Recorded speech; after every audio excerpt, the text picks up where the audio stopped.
They are racing from the 1200-meter marker. Them way to quite a nice start. Lady Crusade is the early leader. Coastal Path is widest of all in the orange cap, looking for a nice position. Just can't get enough races on the fence in third. Charlie Malone's just outside of it. Further back in the field is Great Times, got the orange headgear. Racing further back along the inside, Swiss Walt. Racing just in behind them is Mr. Bodacious, the white sleeves and cap towards the outside. Benelong Point scrubs the rail. That's in the yellow cap, about 7-8 lengths off the leader. Just behind it is Pashtun Wali, and Winning Captain is the trailer, racing around 10-11 lengths off the leader. Homeward bound, 420 meters left to go. Lady Crusade guides them in over on the outside. Coastal Path just can't get enough down the inside. Charlie Malone on the right-hand side looking to get into it, and Swiss Walt as well. And further back is Great Times. 200 meters to go. In front is Coastal Path. Swiss Walt on the outside is Charlie Malone. Swiss Walt now coming at Coastal Path into the closing stages. Coastal Path held on, I think, from Swiss Walt.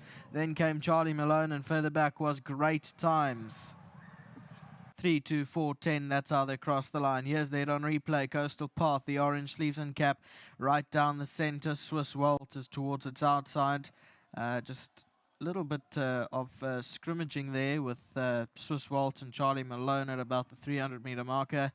But it's Coastal Path along the inside. Swiss Walt comes quickly, but Coastal Path holds on.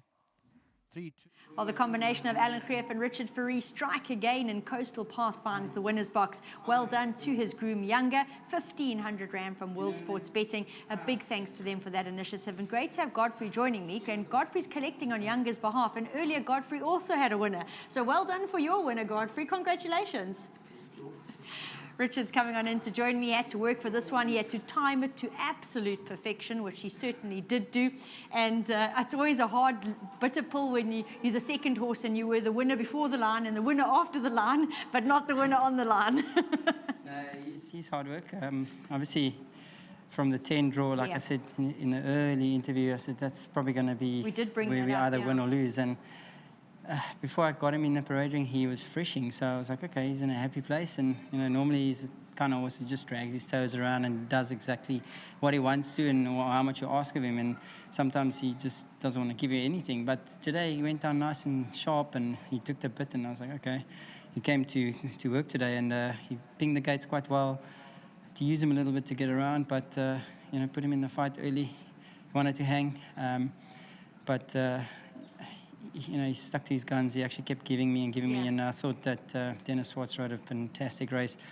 I thought, we're going through it, and I already asked for some work, and then he started working. It's like, wow, this is going to be a close one, and I thought I was going to get beat, but he was gutsy, threw it in there, and he prevailed. So he deserves the win. Well done to the owners as well. Thank you very much, and to Mr. Greff and his team for all the hard graft, and to my sponsors at Richmond. Well done. Thank you very much. Very good ride by Richard. I think he's become very attuned to where the winning line is on both the turf and the poly here, which is really, really important when it comes to these tight finishes and getting their noses down where it counts. And Alan, I've got to say, you're remarking that it's been 300 days since his last win, but in fairness, it's not for lack of trying. He's a regular earner. You put him on poly, you put him on turf, he keeps paying the bills, and today he is a well-deserved winner. Well, firstly, well done to Ascot Study Breeding and to Mark Wright, who's owns him, and like you say, consistent, but always got a reason why he shouldn't be in the winner's box. And I thought today it looked like he was looking for a way out, but Richard got him home today, timed it well. I thought maybe the blinkers might have been the trick, but afterwards Richard said he didn't feel that it made much of a difference. So just a good ride from Richard. He is the master, and congratulations. Well, I must admit, he made reference to the fact, I know that he's a really laid-back chap, and I actually said in the parade ring, don't worry, he will wake up when Richard gets on. But when you see him walking around the parade ring, you do question whether Richard was going to get him to the front and overcome that draw, because he really is half asleep. Oh, yeah, I wasn't sure if you were talking about Richard or the horse to start with, but no, he is a really laid-back horse, and he's such an easy horse to ride, and that's why we thought the blinkers would maybe wake him up a little bit, but like Richard said, it didn't make much of a difference, so he's just chilled. Well, he got it right today, well done. Thank you. Very well done to Mark Wright. Congratulations. This fellow's now a 3-time winner and always earning the checks. I thought Richard rode a stunning race, and he also commended his opposition, the short-haired second Swiss Walt, who really looked a picture in the parade ring. Great ride there by Dennis. So a really great tussle to the line, but Coastal Path comes out on top, and very well done to Halo Stables.